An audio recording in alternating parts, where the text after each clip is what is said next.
So tonight po is actually the part 2 of what I preached last week.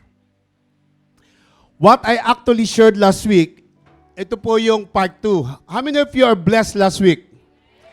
At kung maalala ninyo, the title of the message is, bakit ito na? Sandali po. Ayan. Ito. Pakibasa nyo nga. 1, 2, 3, go. Ito po yung message natin last week para sa mga first-timer. And we talk about the life of King Jehoshaphat. That because there was a threat for his life and kingship, nakaramdam siya ng takot. But again, even though he feared, he overcame his fear by 3 powerful keys that I shared to you that day. And number 1 is, realize that the battle is not yours, but God. Remember that? Ang lahat po ng laban ay hindi belongs to you. Whatever circumstances you are facing right now in your life, sabi ko noon, kahit mang gaano kahirap, gaano man kabigat, gaano man kasakit, you and I must have the realization that the God we're serving is capable and has the ability to fight for your battle. Siya po ang lalaban para sa atin. Amen? So number 2, secondly, King Jehoshaphat overcame his fear because you must receive the word that has been declared to you with faith. Ito po yung ginawa niya. This is very important because there are thousands promises, 8,000 promises ang nakasulat po rito sa Bible. So we must receive all the promises of God dito na nakasulat. Para po ma-overcome natin yung fear sa buhay natin, kailangan pong may application ang Word of God sa buhay natin. Amen? And the third one I said is, rejoice in the Lord. Actually, rejoice in the Lord means a command from God.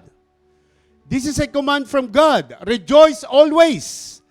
Whatever circumstances, gaano man kahirap, gaano man kabigat ang problema, ang sabi ni Lord, rejoice always. Amen?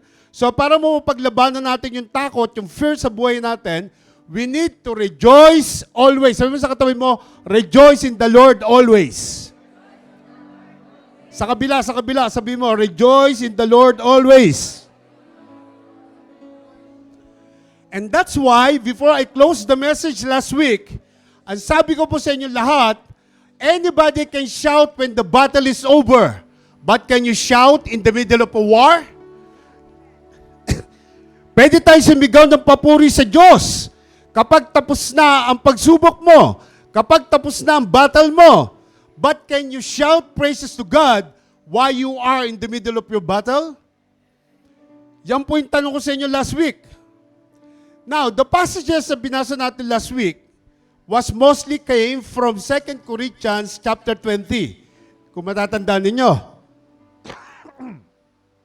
Excuse me. Kung saan pinag-aralan natin ang buhay ni King Jehoshaphat. But tonight, I'm gonna be ministering to you from the book of Isaiah chapter 43. Dito po kasi nakita ko si Prophet Isaiah, nag-prophesy po siya to all the children of Israel during the time when they are afraid of their future. Ulitin ko po ulit. Sa Isaiah chapter 43, nag-prophesy po si Prophet Isaiah sa children of Israel because they are afraid of their future. And sometimes, some of us feel the same. Na parang takot na takot tayo sa kinabukasan natin. Parang takot na takot tayo sa anumang mangyayari sa future natin. Amen? Now tonight, we will focus on that second key that King Jehoshaphat have applied in his life. Ano yon? Yung maniwala ka sa lahat na nakasulat dito. He believed in the Word of God with so much faith. Yun po yung second key na pinakita ko sa inyo. He believed in God's promises that was written in the Scriptures. Amen? So ito po yung topic ko sa inyo tonight. Let me read to you the verse from Isaiah chapter 43, verse 1. I will read it for now. Ang sabi po rito, but now, sabi nyo nga, but now, isa pa, but now, thus says the Lord, who created you, O Jacob, and He formed you, O Israel. Fear not, for I have redeemed you. I have called you by your name. You are mine. Verse 2. Pakibasa ang anak, verse 2. When you pass through the waters, I will be with you, and through the rivers, they shall not overflow you. When you walk through the fire, you shall not be burned, nor shall the flames scorch you. Verse 3. For I am the Lord your God, the Holy One of Israel, your Savior. I gave Egypt for your ransom, Ethiopia and Seba in your place. Verse 4. Since you were precious in my sight, you have been honored, and I have loved you. Therefore, I will give men for you and people for your life. Amen. So tonight, this is part 2 of what I shared last week. And tonight, I'm giving you a title, Living a Fearless Life. Sabi mo sa katabi mo, Living a Fearless Life. Sa katabi mo, sabi mo sa kanya, you must live a fearless life. Sa kabila, you must live a fearless life. Now, tonight, before we go deeper, gusto ko munang ilatag sa inyo ang foundation ng particular passages na binasa natin. Okay lang ba sa inyo? I need to give you first the background of it, yung binasa natin. Ano ba yung background ng binasa natin? Para po fully ma-comprehend natin and ma-embrace natin and understand the magnitude of what these scriptures is speaking to us. Now, Prophet Isaiah, first of all, gusto ko po maintindihan ninyo, has the responsibility of prophesying to the tribe of Judah. Yun po yung main purpose ni Prophet Isaiah sa verses sa binasa natin. To prophesy because the tribe of Judah has fear for their future. So as you know, Judah is one of the 12 tribes of Israel. But they have become separated from the main other tribes. They become isolated from the others. Particularly yung tribe of Judah. Pero nakita ko po na may malaking problema talaga yung tribe ng Judah. Somebody say, malaking problema.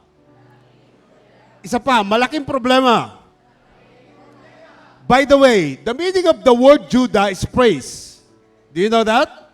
Praise. And supposed to be, they are the tribe of Israel to be praised the Lord. Dapat sila yon, yung tribe ng Judah. Tama? They are the tribe whose name is to worship and give praise to our living God. But ang malaking problema nila is they got a dilemma. Ano yung dilemma nila? Kasi mga anak, listen to me. They found themselves in a scenario, a terrible situation. Because first and foremost, they strayed and drifted away from God. Ito pong tribe ng Judah lumayo sa presensya ng Diyos. They made the choices and decisions that is opposite to God's will. Ulitin ko po ulit. Ito pong tribe ng Judah, they made the choices. Meron silang choice na lumayo sa presensya ng Diyos.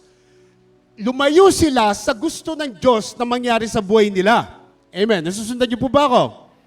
Now, nasa ganun sila sitwasyon, malayo sa presensya ng Diyos, walking away from the plan of God, kumbaga walang word of God, walang devotion, hindi nag-a-attend ng cell group, lulubog, lilitaw sa church service. Parang ganon, amen? Tingnan mo yung katabi mo. Bulungan mo, sabi mo, parang ikaw ang topic ni pastor, sabi mo.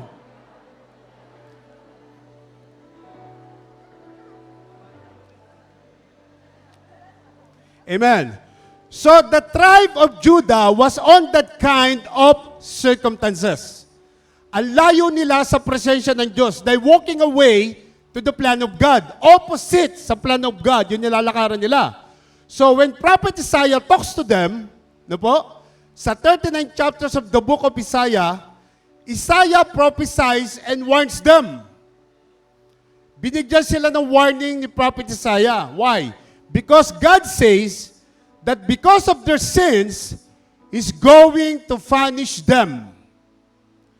Parurusahan sila ng Diyos dahil sa kanilang ginagawa.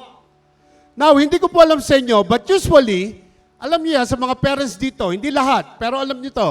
When parents love their children, I mean, when they really loves them, and they committed something that their parents doesn't want them to do, what they're doing, they punish them.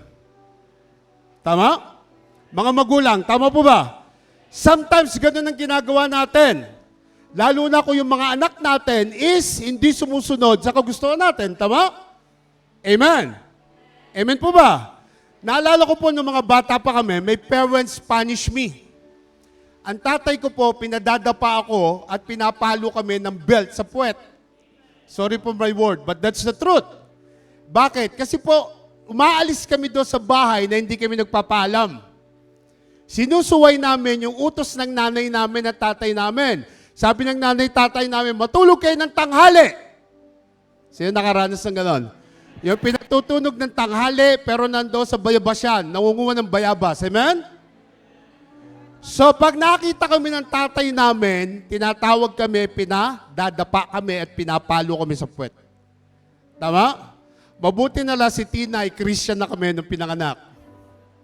Amen, Amen po ba? Now, ito po sinasabi ko sa inyo is, kapag po mahal mo ang anak mo at hindi siya sumusunod sa'yo, meron tayong gagawin, talagang ipa-punish natin sila. Tama? Pinapalo natin sila. So ito po, saktong sinasabi ni Isaiah sa tribe ng Judah. Sabi niya, papaluin kayo ng Diyos. God is going to whip you because you're walking away from God's plan sa buhay ninyo lahat. You're walking away opposite to God's will in your life. Now, puntahan po natin ng chapter 42 para makita niyo ibig sabihin. Atras muna tayo sa chapter 42. Ang sabi po sa 42 verse 23, saan niya? Pakibasa anak. Who among you will give ear to this? Who will listen and hear for the time to come? Verse 24. Who gave Jacob for plunder and Israel to the robbers? Was it not the Lord, he against whom we have sinned? For they would not walk in his ways, nor were they obedient to his law. Now, paliwanag ko muna mabuti to kasi hindi lahat ng chapter sinulat ko, no? Dalawa lang. Gusto ko muna intindihin nyo to. Ang sinasabi dito ni Lord, I allowed other nations and other people to come and slave you and deal with you because of your sin. Amen? In other words, ang sinasabi ng Diyos, hinayaan kong sakupin kayo, pasukin at nakawan kayo dahil hindi kayo sumusunod sa mga bagay na gusto kong mangyari sana sa inyo. Are you following me now? Yan po yung verse na yan. Kaya sabi diyan, for they would not walk in His ways, nor were they obedient to His law. So God allowed other nations to plunder them and rob them, and enslave them at the same time, and to bring them into bondage, and to whip them, and discipline them. Amen? Para disiplinahin sila. But the question is, who caused them to happen? Sino ang may kagawan kaya nangyari dyan? Ang sabi ng Diyos, it was me. Amen? It was me, sabi ni Lord. Ako ang may gusto niyan. Ako ang may kagawan niyan. At yan po sinasabi sa verse na yan. And sometimes, listen to me mga anak, listen to me everybody. Some of you must understand that the challenges you're going through in life, right now, ano man drama meron ka sa buhay mo right now, because you might do some decisions and you walk in some paths that is the opposite of God's will sa buhay mo. Kaya may nangyayaring ganyan. Amen po ba? And God says, because I'm your Father and I love you, I need to discipline you. Tama? Sometimes po may mga bagay na nangyayari sa buhay mo right now. Oo, alam ko nahihirapan ka. But it's because of me. Sabi ni Lord, I allow it to happen because I want you to be disciplined. Amen? Are you listening to me? Because sometimes we are saying that we are a Christian, but has decided to make decision that is opposite to God's will. Yun po yung problema natin. Kaya ang Diyos minsan, kahit na Christian ka na, dahil hindi ka sumusunod, and you have chosen that path, so ang Panginoon, I'm gonna give you exactly what you asked for. ibibigay ko sa iyo yung hinahanap mo. Amen? May kausap po ba ako dito? Alam ko po na hindi masyadong maganda yung ganitong uri ng preaching. Amen? But bago tayo dumating doon sa main point ko tonight, I'm persuaded and convinced that sometimes we've asked for this, kaya ganyan nangyayari sa buhay mo. Tama? And as a matter of fact, kung babalikan natin ulit ang verse 24, it says, who gave Jacob for plunder and Israel to the robbers? Was it not the Lord? He against whom we have sinned, for they would not walk in His ways, nor were they obedient to His law. Yan po yung sabi ng verse 24. At dahil matigas ang ulo nila, see, verse 25. Sabi diyan, but now, sabi diyan, mali. 43:1. Hindi ko po nailagay yung 25, okay? 25 muna tayo. Sandali po, hindi ko naisama yung 25. Okay? Isaiah 42, verse 25. Ito po yung sabi. Therefore, He had poured on him the fury of His anger. Kasi hindi sila sumusunod. Isaiah 42, verse 25. Hindi ko po naisama, sorry. Ang sabi po noon, therefore, He has poured on him the fury of His anger and the strength of battle. It has set him on fire all around, yet he did not know. And it burned him, yet he did not take it to heart. Yun po yung sabi ng verse 25.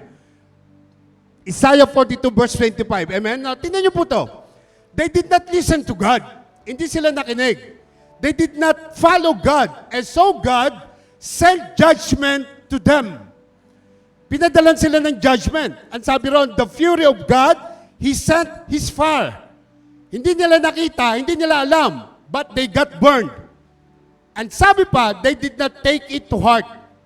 Ano ibig sabihin dito? God spoke to them, God challenged them, but they kept going into direction that is opposite of God's will in their life. Sometimes ganyan po nangyayari sa buhay natin. Lumalakad ka opposite sa kagusto ng Diyos na mangyari sa buhay mo, hindi mo alam, kaya hirap na hirap ka, kaya hindi ka makaahon, kaya ganyan nangyayari because you are walking opposite of God's will. Amen? At sa totoo lang, ang ilan sa atin, ganyan po. God is trying to get you to turn around. Stop doing it. Ang sabi ni Lord. Stop doing it. Stop living the way you're living.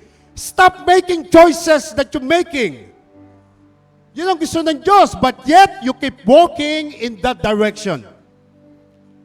Sabi mo sa katabi mo, magbago na tayo. Sabi mo.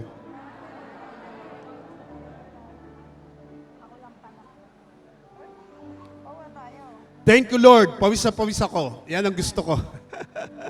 Ayan, gumaganda na pakaramdam ko. Amen? So sabi ko sa kanila, huwag niyo itapat ang ventilador sa akin. Kailangan pawisan ako. Pinapawisan na ako. Amen. Thank you, Lord. Thank you, Lord. Okay? So sabihin mo sa katabi mo, sa kabilat kanan, sabihin mo, magbago na tayo. Sabihin mo.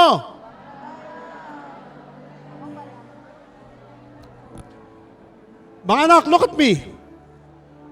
I don't know to whom I'm preaching to right now, but I'm trying to speak to somebody who rebel against God. I'm trying to talk to somebody today whom God is trying to talk to you and communicate. Si Lord nakikipag-usap sa iyo tonight para makakuha ka ng chance, makakuha ka ng pagkakataon na mabago at mag-get saved ka. Tama? And get you to repentance and get you to turn around and get you to get a different choice. Tama? But sometimes you keep walking around down the path.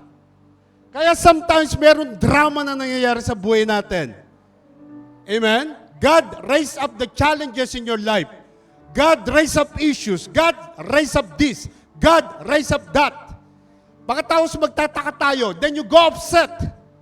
Now, galit ka sa Diyos. Tatanungin mo si God, God, bakit nangyayari sa buhay ko to? Tama? Magkakaroon ka ng ganun tanong. Listen to this. The one reason why He brought it up to your life is because He loves you. Mahal ka ng Diyos. Nagpaparamdam ang Diyos sa'yo. Amen? Mahal na mahal ka ng Diyos, kaya ka nakakaranas sa mga ganyang pagsubok. Gusto niyang kahit na paano, maalala mo siya. Gusto ng Diyos na tumawag kang muli sa Kanya. Gusto ng Diyos na maisip mo man lang na nandyan siya at kaya niya sagutin ang lahat ng problema mo. Tama? Amen? Go. Give glory to God. Come on. Bakit? Bakit? Dahil siya ang ama mo at anak tayo ng Diyos. Meron disiplina na nangyayari sa buhay natin. Why? Because we are walking away opposite to God's will in your life. Now, listen to me everyone, because I don't want you to miss this. If you call yourself a child of God, and you walking down a certain path of life, and God doesn't whip you, and God doesn't punish you, you better investigate and find out whether you are really a child of God. Kasi kung hindi ka pinapalo ng Diyos, baka hindi ka anak ng Diyos. Kaya may pagpapalong nangyayari kasi mahal ka niya at gusto niyang ma-realize mo na nagkakamali ka. Amen? Kaya mo, Scripture says, if you are His child at nakagawa ka ng kasalanan tapos hindi ka guilty at walang repentance, sadly, you are not a child of God. Tama? Amen. Nandiyan ba tayo? Kasi po, dahil anak ka ng Diyos at nagkakamali ka sa ginagawa mo, dahil anak ka niya at mahal ka niya, talagang didisiplinahin ka niya. Kaya may nangyayaring ganon. And that is the proof that you belongs to Him. Amen? He will bring discipline in your life because you are His child. Tama po ba? Now, siguro magtatanong ka, Tyreb, kung anak talaga ako ng Diyos, buti na lang nagtanong kayo, no? At kaya ako nagkaganito sa buhay ko is dahil dinidisiplina niya pala ako. So, what I am supposed to do? Ulitin ko ulit. Tyreb, kung nagkaganito mo ng buhay ko at talagang dinidisiplina ako ng Diyos, what am I supposed to do? So, let's read back verse 1 of chapter 43 again. No po? Basahin po natin. But now, sabi ni Lord. Somebody say, but now. Isa pa, but now. Sige, nagkakasala ka, pinaparusahan ka ng Diyos, hirap na hirap ang buhay mo, ganyan na nangyayari sa'yo. Pagdating sa verse 1 ng chapter 43, sabi niya, but now. And I would like to let you know that every time you will see the word but in the scriptures, it means there is a shift that will take place. May mangyayaring kakaiba. Sabihin niyo ulit, but now. At gusto ko kapag nagbabasa ako ng scriptures is kapag may salitang but. Alam niyo but? Ibig sabihin nun, yung circumstance ko may malaking pag-asa pa. Kasi merong but. There is a shifting that will happen. So meditate natin sinasabi ko. Sabi rito, but now, thus say the Lord. Sabihin nyo nga, but now, thus says the Lord. Gustong-gusto ko tong part na to. Okay, pinaparusahan ka ng Diyos. Okay, may nangyayaring pakit sa buhay mo. Okay, dinidisiplina ka niya. But now, thus says the Lord. Tingnan natin kung ano yung kasunod, no? Ano po sabi? Pakibasa ng anak. Who created you, O Jacob, and He who formed you, O Israel? Fear not, for I have redeemed you. I have called you by your name. You are mine. Wow! Ang sabi ni Lord, okay, dumadanas ka na sobrang problema right now sa buhay mo. Hirap na hirap ka. Kaya ka natanggal sa trabaho. Kaya nagkaganyan ng pamilya mo. Why? Because gusto ka niyang disiplinahin kasi lumalayo ka sa plano niya. Pero sabi niya, but now, thus says the Lord, who created you? Oo nga, dinidisiplina ka niya. But in this one verse alone, meron po akong 5 points na sasabihin sa inyo. God is telling you tonight why you should have fearless life because number 1, God has created you. Come on, sabi mo sa katabi mo, God has created you. He created you, tama? And this is very important thing to understand ng bawat isa sa atin. You got where you are, you exist, you are here because God created you. Meaning mga anak, hindi ka lang resulta at lumabas ka sa mundo kasi nag-date at nagtabi ng nanay at tatay mo sa tabi ng punong mangga. Hindi yon. Hindi lang yan ang dahilan. Ipinanganak ka because God has created you. Amen? He created you. Bago pa sila magtabi at nabuo ka, ang nanay at tatay mo, bago pa nagtabi, kilalang kilala ka na ng Diyos. He created you. Narinig niyo po ba ako? And listen to me. When God said He created you, it means He chose you. It means He chose you. Parang hindi ka excited ha. Ulitin ko ulit. It means He chose you. So that's what it means. The word created means He selected you. Yun po yung ibig sabihin nun. You were selected by God. He picked you before the world was created. Actually, Jeremiah 1:5 said, He sanctified you before you were formed from the womb of your mother. Tama? You are not even born, but He saw you before you existed. Amen? So bakit ka matatakot sa buhay na to? Bakit kailangan ka matakot sa buhay mo samantalang God has created you? In billions of people with different nationalities na nakatira dito sa mundo, God found you. Amen? That's very important to understand tonight, and you better understand it tonight. Sabi mo sa katabi mo, He created you. So parang ganito lang yan. Sinasabi ni Lord sa nation of Judah at sa ating lahat, listen to me, sabi rito, if God created you, He will not allow the judgment that is about to bring upon the nation to impact you because He selected you. Mga anak, walang masamang mangyayari sa buhay mo kung sumusunod ka sa Diyos.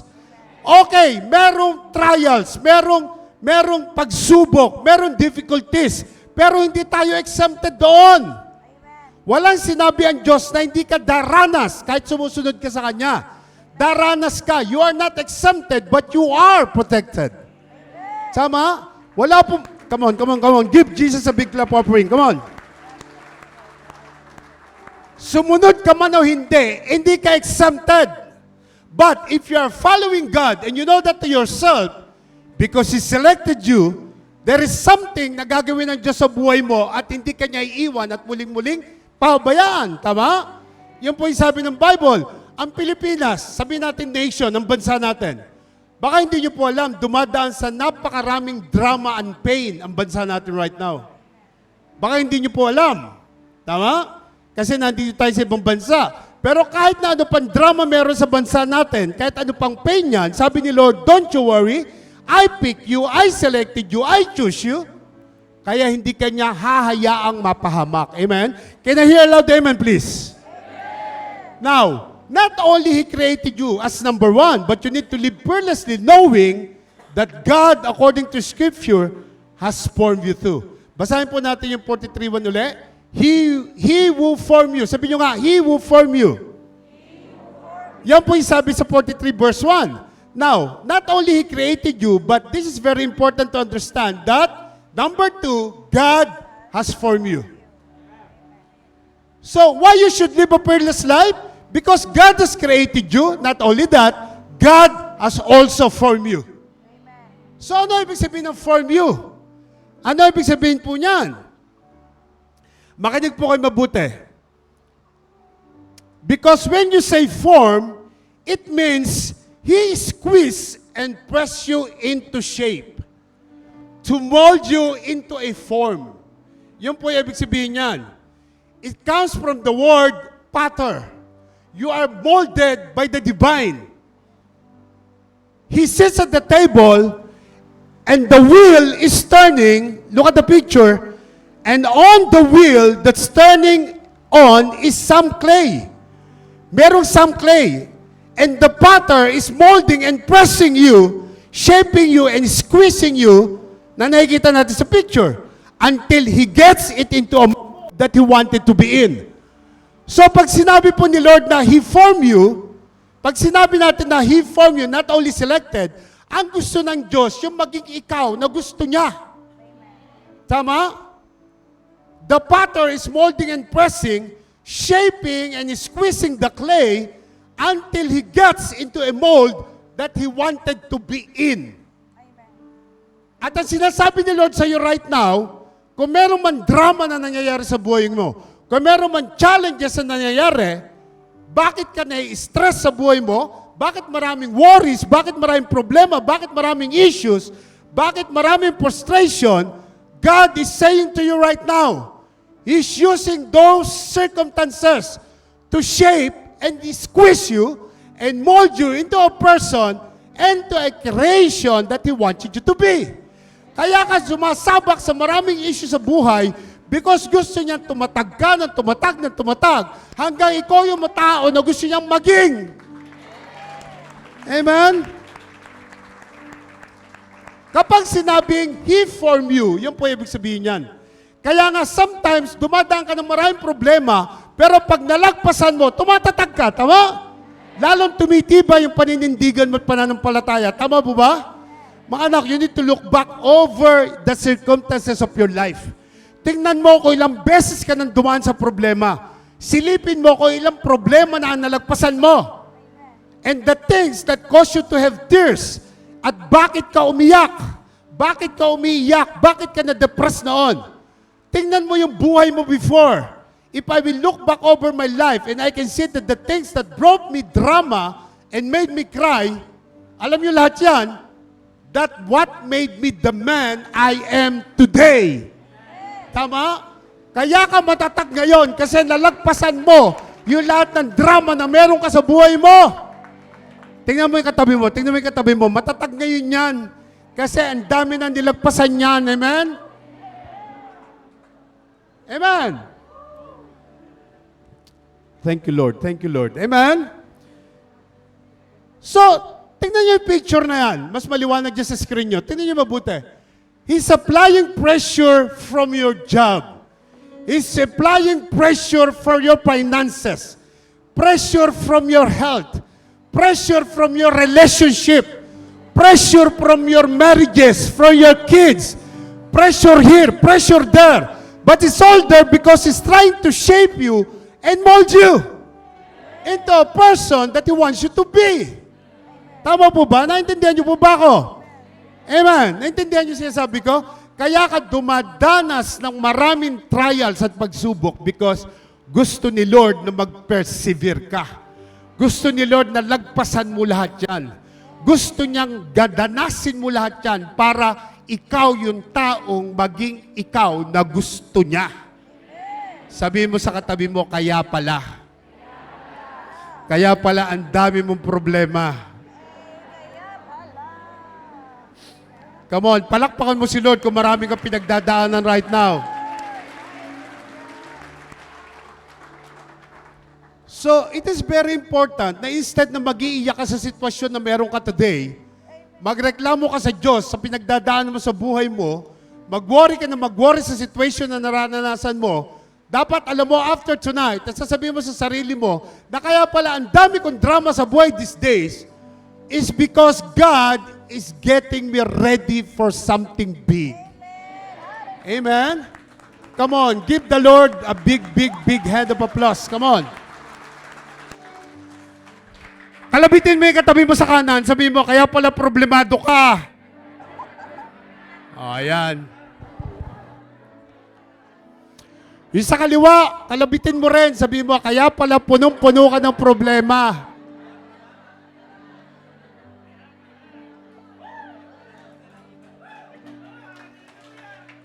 At alam niyo kung bakit? Because God is shaping you and getting you ready for something. Kailangan lagpasan mo yung mga trials na yan. You know what, mga anak, listen to me.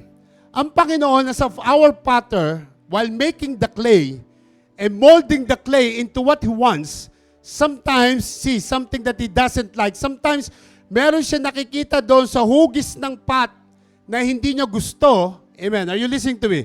Sometimes sa pag-iikot nun sa table, yung pot na yan, nasa picture na yan, at meron siyang nadiinan at nakita niyang hindi gusto, babaguhin niya yan. Na habang inuhubog niya ang pot at meron siya hindi nagustuhan, sabi niya, malito. So he goes, bam. Natapon. So ganun ang ginawa niya. dinudurog niya muli yung pengang tissue na. Bigyan ako tissue, please.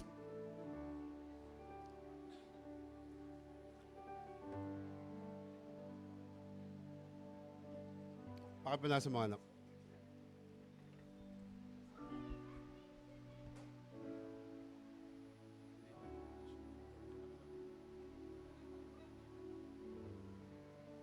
Sorry po, sorry. Natapon. Kasi. Ay, okay na, okay na. Thank you. So, ganun po yung ginagawa ng potter. Kapag hindi niya nagustuhan yung itsura ng pot, bam. Ginugising ko lang yung katabi mo, tingin mo, tulog na. Tama? Ganun po ang Panginoon. Kapag hindi niya nakita na tama yung nilalakaran mo, maniwala ka sa akin, dudurugin ka ng Panginoon. Kapag meron siyang hindi gusto, He is positive to start over again. Sisimulan ka niya uli. And this is what happening sa buhay natin. Why? Because God is trying to form you. Because God is trying to shape you in a person that He wants you to be. Tama? Kaya ganon ang ginagawa ni Lord. Pag hindi niya gusto, pak! Wawasakin niya uli para buuin ka uli sa isang klase ng tao na gusto niya. Kaya sometimes dumadanas tayo ng sobrang daming problema sa buhay.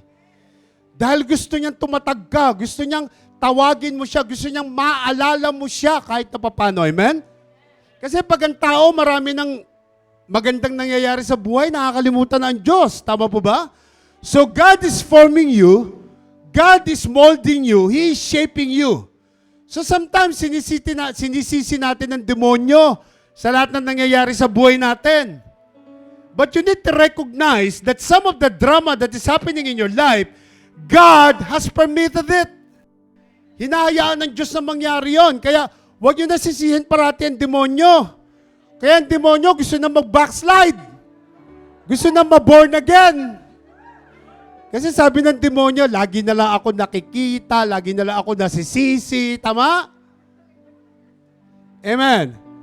Sabi ng demonyo, gusto ko na mag-backslide tuloy. Gusto ko na rin maging born again. Lagi na lang ako nasisisi. Mga anak, tandaan nyo palagi, kaya may ganong nangyayari sa buhay mo because God is giving permission to happen in your life. Kasi gusto niya na sometimes is mabago ka at tumatag ka sa paniniwala at pananampalataya mo sa Kanya. Tama po ba? So why you should live a fearless life? No? Bakit ka kailangan mabuhay na fearless? Bakit? Walang takot. Bakit? Number one, as I said, God has created you. Sabi mo sa katabi mo, God has created you. Number two, God has formed you. So why should live fearlessly? At sabi po sa number three, fear not, for I have redeemed you. Tama po?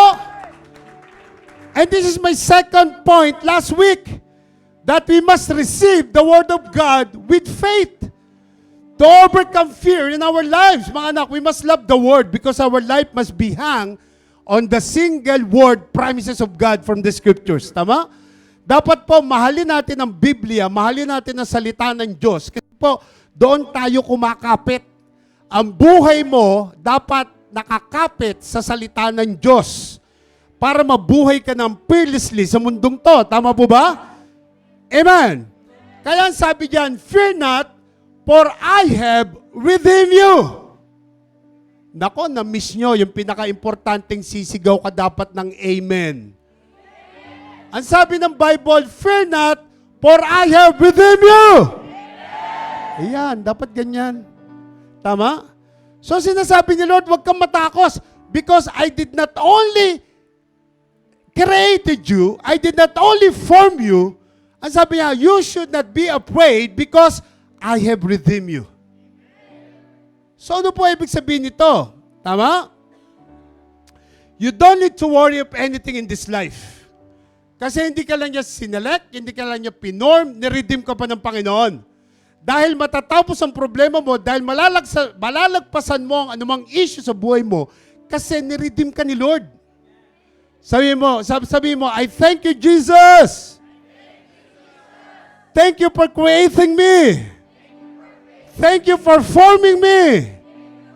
Thank you for redeeming me. Now, ang tanong, ano ba meaning na redeem?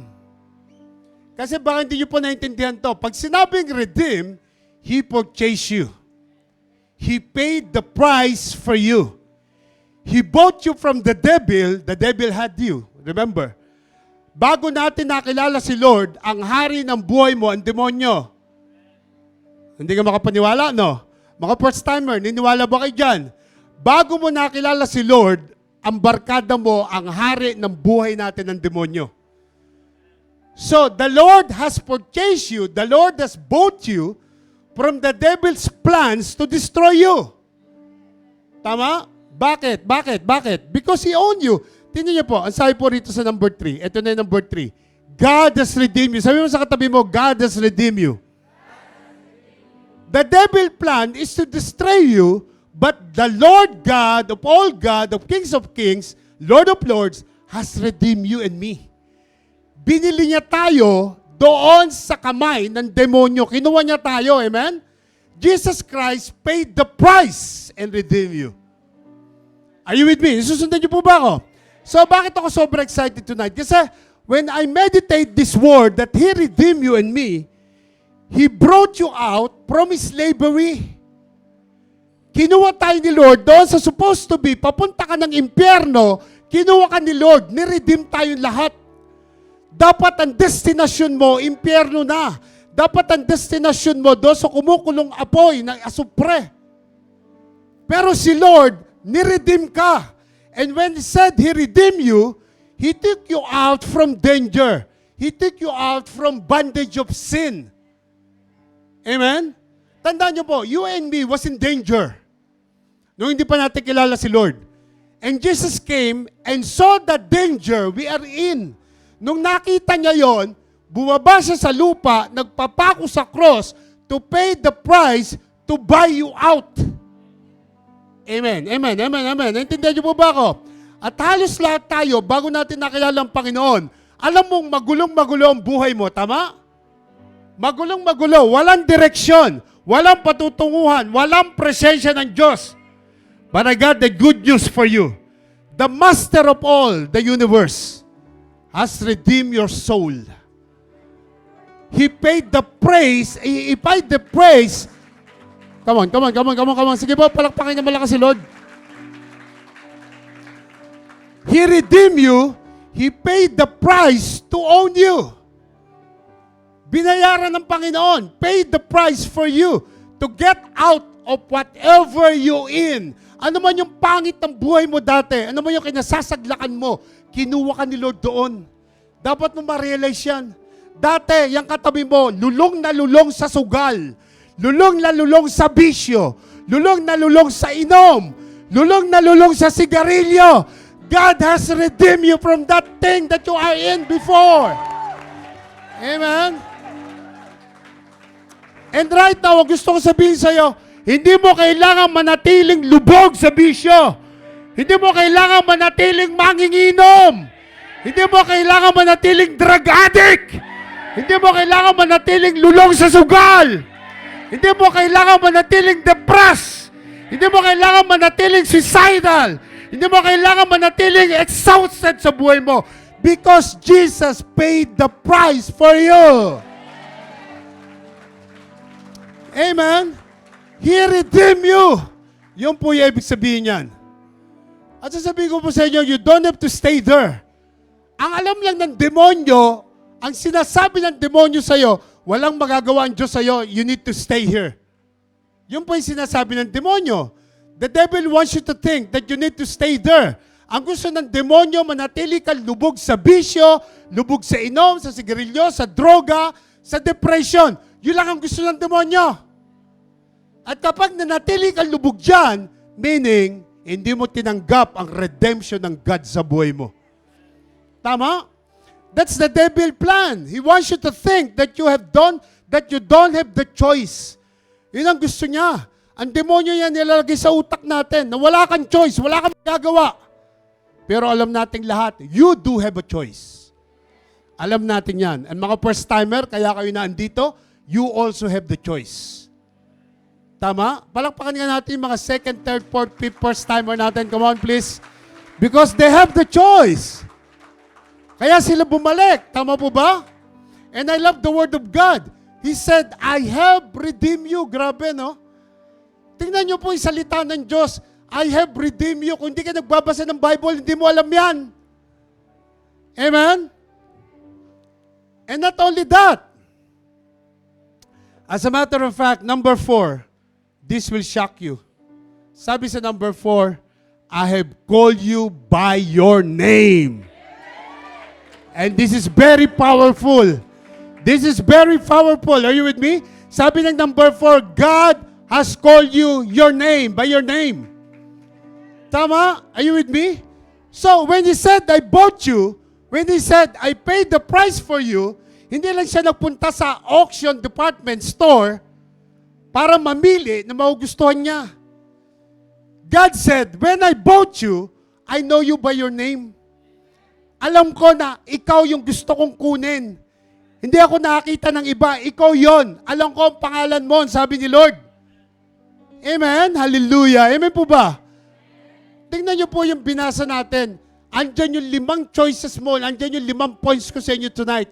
Diyan lang sa verse na yan. So bakit ka mabubuhay fearlessly? Kinrate ka ng Diyos. He formed you to a person that He wants you to be. He redeemed you. God has called you by name. Alam niyo po, honestly speaking, sometimes may makikita ako sa mall ng mga kapatid. Mga taong nakakilala sa akin, kahit dito sa loob ng church, nakikita ko sa mall, nagbe-bless sa akin, pero sa totoo lang, hindi ko alam ang pangalan. Lalo na taga-ibang church, meron po akong experience one time, meron ako nakita sa mall, no po? Saan ba mall yun? Dito yata sa Alwahada, no po? Nag-bless sa akin, ang sabi ko, uy, ba't hindi na kayo mati ng church? Ay, pastor, hindi po kami taga-LRC, sa ibang church po kami. Sabing ganon. So napahiya ako kasi hindi ko lang sila kilala sa mukha, pati sa pangalan, hindi ko sila kilala. Yung iba sa inyo, kung wala kayo interaction sa akin, hindi ko kilala ang pangalan nyo. And I apologize for that. But tingnan nyo po, God has called you by name. Kilala ka ni Lord by name. Sa bilyon-bilyon tao sa mundo, alam ni Lord ang pangalan mo. Amen? Tama po ba? So, listen to me. This is a very good news for us because bakit nga ba ako matatakot humarap sa buhay na to? Bakit ako matatakot? Yung Diyos ng lahat ng Diyos, Hari ng lahat ng Hari, kilala ako by name. Tama? High five your neighbor and say, He knows you by name. Sabi mo. Kabi-kabila, He knows you by name. Sabi mo. And listen to me, listen to me. If God knows you by name, meaning He knows all about you. He knows what you're doing. He knows where you live. He knows all your weaknesses. He knows all your shortcomings. God knows that very well because He knows your name. Amen? Kilala ka ng Diyos, wala tayo itatago sa Kanya.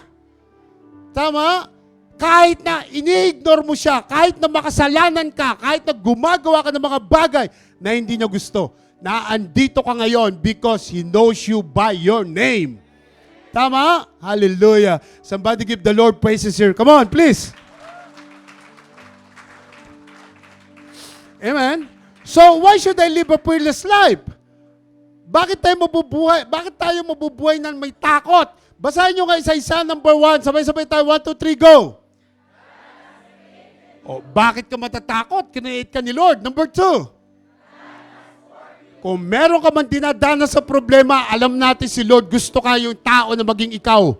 Amen? Because God has formed you. Number 3. He purchased you from the devil's hand. Number 4. And number 5. This is the best. Number 5. Ano sabi ni Lord? You are mine! Amen? Bakit ka kailangan mabuhay ng fearless? Because sabi ni Lord, akin ka. So number 5, God owns you. Amen? Why should I live a fearless life? Because God owns you. Higit sa lahat, bakit ako mag-aalala sa future ko? Pag-aari ako ng Diyos. Bakit ako matatakot sa mga trials and difficulties na nararanasan ko? Pag-aari ako ng Diyos. Tama? Bakit ako matatakot kahit iwan ako ng mga barkada ko, kahit iwan ako ng girlfriend ko, kahit iwan ako ng boyfriend ko? Hindi ako matatakot because God owns you. And His name is Jesus. Tama? Tama po ba? Narinig niyo po ako. Sabi diyan, you belongs to Jesus. Sabi ni Lord, you are my possession. I love you. I know your name. I redeem you. I form you. I created you. I own you. Yes, maraming pagsubok. Yes, maraming trials. Yes, maraming difficulties. Merong mga pain. Merong mga heartache.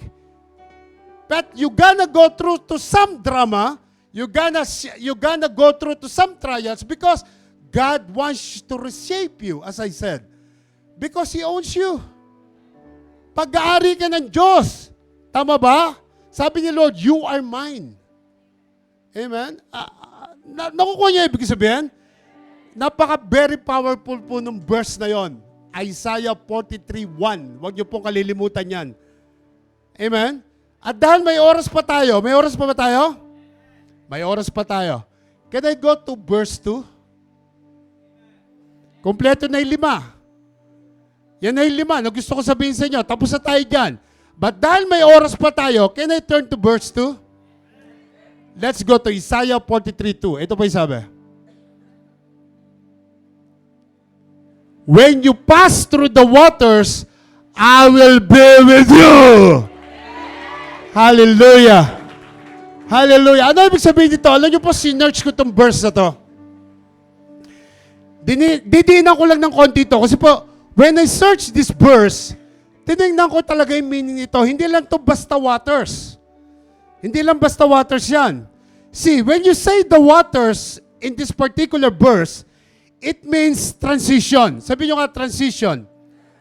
At sasabihin ko sa inyo, whenever you read, whenever you read the word waters in the Bible, most of the time, it is a point of transition. Yun po yung ibig sabihin. Are you following me?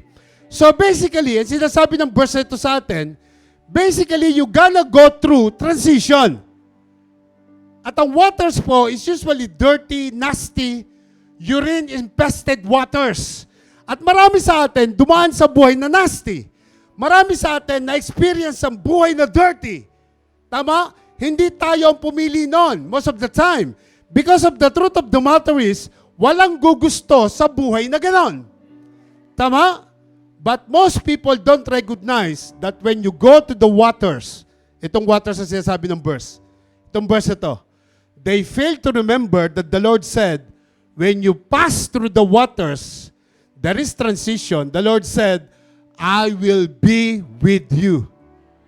Hindi lang to tubig na dadaanan mo, hindi to tubig. Again, waters represent transition.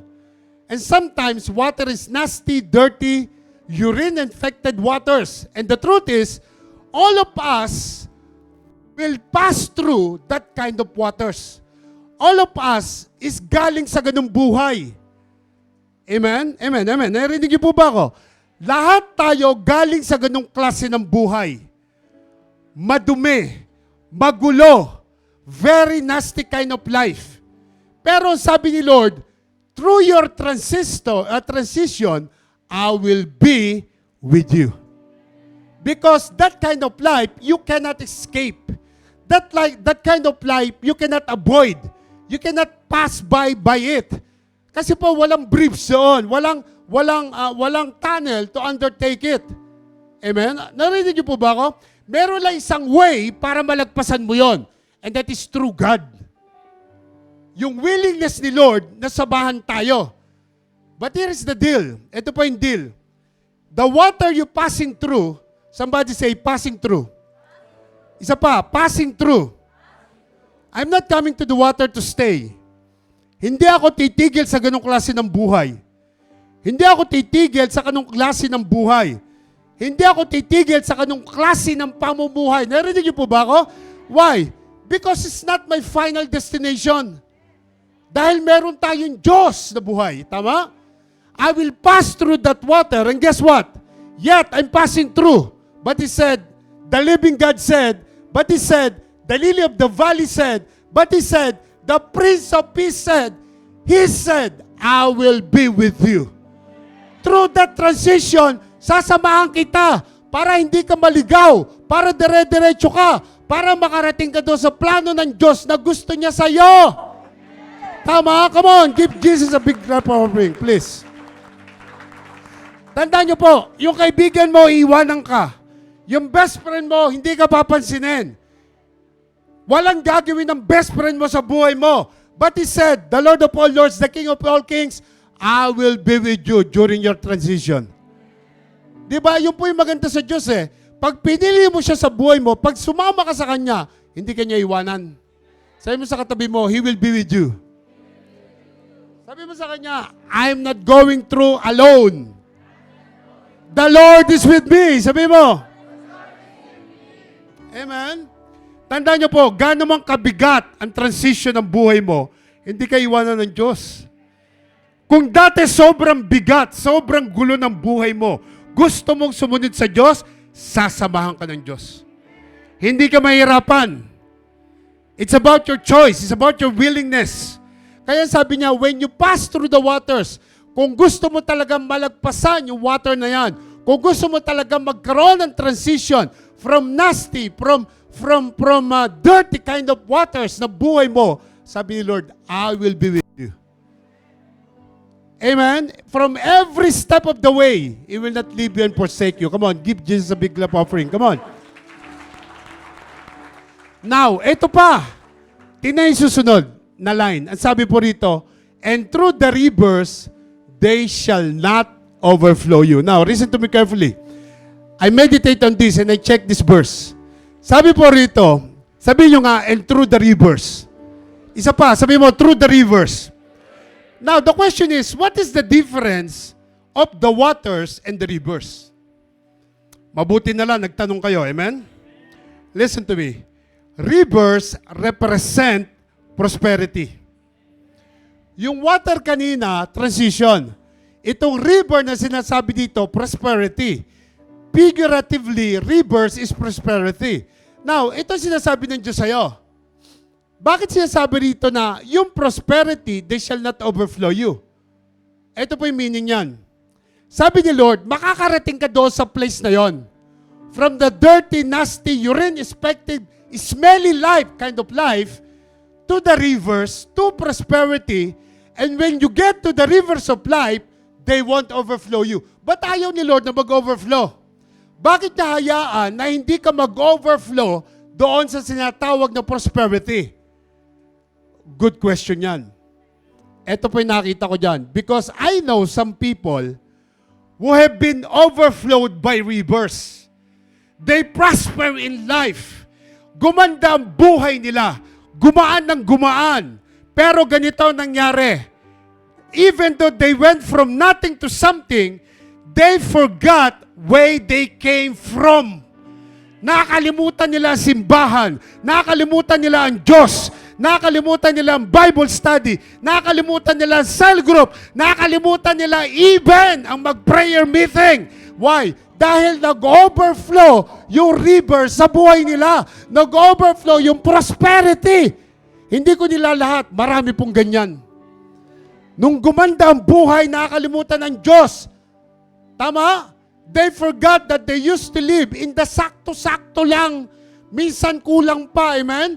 Now, they live in sobra-sobra na, overflowing. They did not even imagine na sobra-sobra yaman nila ngayon. And they ignore God in their life. They forgot na lahat ng meron sila galing sa Diyos. Tama? Hanggang nawala na silang tuluyan. Because they thought that what they have is more than enough to sustain them. Mga anak, kaya sinasabi ni Lord John, and through the rivers, they shall not overflow you. What I'm trying to tell you, God is saying, I'm going to bless you. but I'm not allowing the blessings to overtake you. Bakit? And cause you to forget about where you came from. Hindi niya hayaan na pagyamanin ka ng pagyamanin hanggang makalimutan mo siya. Dahil hindi po lahat ng tao isang isip. Iba-iba. So God is trying to tell you, I will raise you up, I'm gonna bless you, I'm gonna take you up to the rivers, and when you get there, you should recognize it was me who brought you in that place. Tama? Kaya pinagpala ng Diyos ang buhay mo because it was all about God. Hindi dahil matalino ka, hindi dahil swerte ka. Amen? Sabi ni Lord, it was me who put the bread in your table. Tama? It was me who prospered you. And I will not overflow your blessing because I want you to still worship me. I want you to still live for me. I want you to still bless me in your life. Tama? Amen. Nakuha niyo po ba yung verse na yan? And you won't let the prosperity to overtake you. Yung sabi ni Lord, hindi ko hayaan ang prosperity mag-overtake sa buhay mo. And forget totally where you came from. Marami pong ganyan. Hindi natin nila lahat, pero po maraming ganyan. Can I hear a loud amen, please? Now, I almost finish. Music team, makita po kayo rito. Tapusin natin itong verse 2. Ang sabi po rito, music team, ang sabi po rito sa verse 2, tapusin natin last line. When you walk,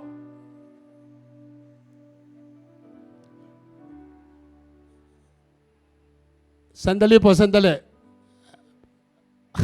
Ba't gano'n? Balik, ba't nawawala? Verse 42 tayo, yung last. Thank you, Lord. Pinawisan ako.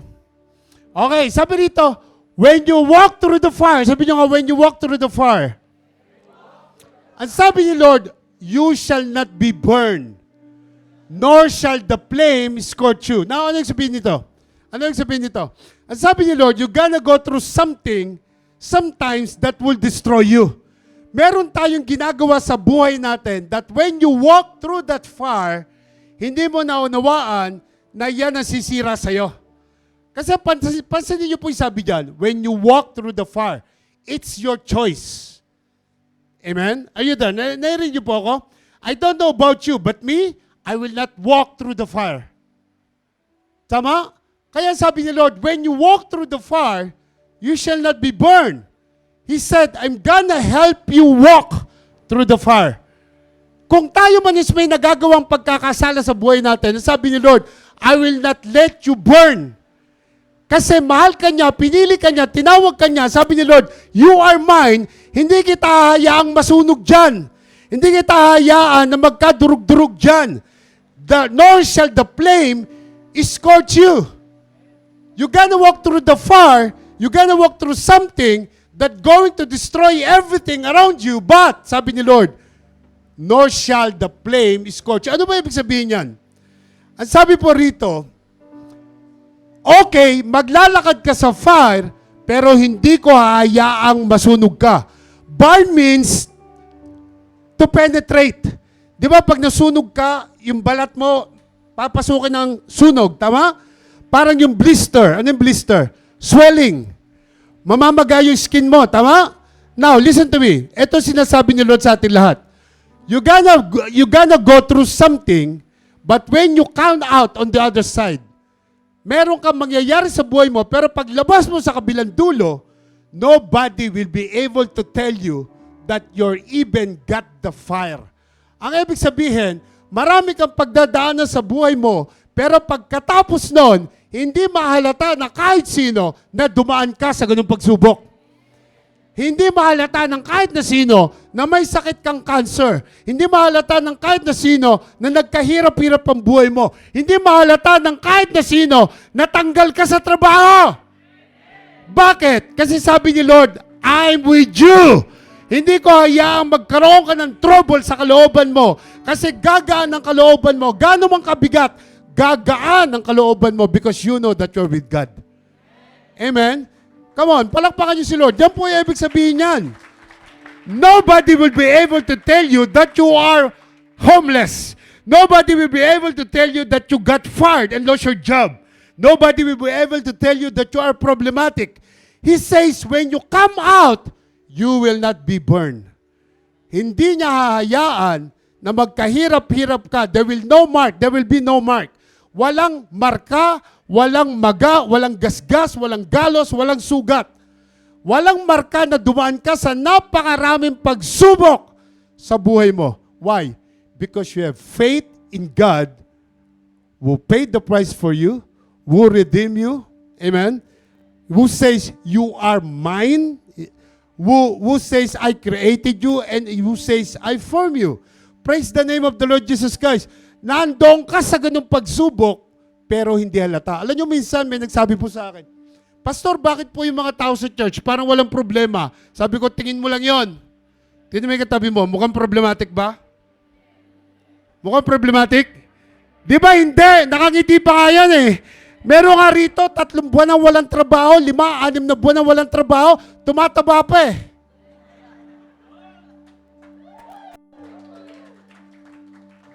Tama? Praise the name of the Lord Jesus Christ. Naandoon tayo sa flame, pero hindi halata. Naandoon ka sa fire, pero walang bakat sa katawan mo. Tama po ba? Why? Because it did not harm you, it did not damage you. Amen? Amen, amen, amen, amen. Narinig niyo po ba ako? Why? Because of faith in the Lord Jesus Christ. Kasi meron tayong pananampalataya. Amen po ba? Yun yung pagkakaiba natin. So again, LRCians, why you should live a fearless life? Number 1, pakibasa. Tapakin mo yung katabi mo. Sabi mo sa kanya, God has created you. Number 2, tapakin mo siya. Sabi mo sa kanya. Number 3, ano yung sabi niya? Number 4. Tapikin mo, tabi katabi mo, sabi mo, God has called you by name. Number 5. So bakit tayo mabubuhay na may takot? Yan yung katunayan na hindi kailangan mabuhay na may takot. You must live without fear. I'm living without anxiety. I'm living without worry. Tandaan nyo po, fear is not your future. Kung may sakit ka man, sickness is not your story. Kung iniwan ka man, heartbreak is not your home. Kung may sakit ka man, that is not the end. You must live a fearless life. Come on everybody, shout hallelujah! Sabi mo, thank you Jesus! Remember this mga anak, when you live a fearless life, starting tonight, you will have a new horizon. Sabi mo sa katabi mo, you will have a new horizon. You must live a fearless life. Isa pa, you must have a fearless life. Tayo po tayo.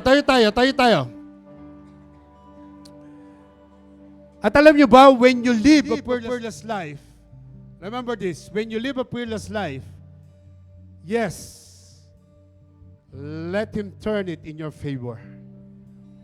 Watch Him work it for your good. Because He's not done with what He started. Tandaan niyo po, He's not done until it's good. Come on, let's worship Him. Let's worship Him.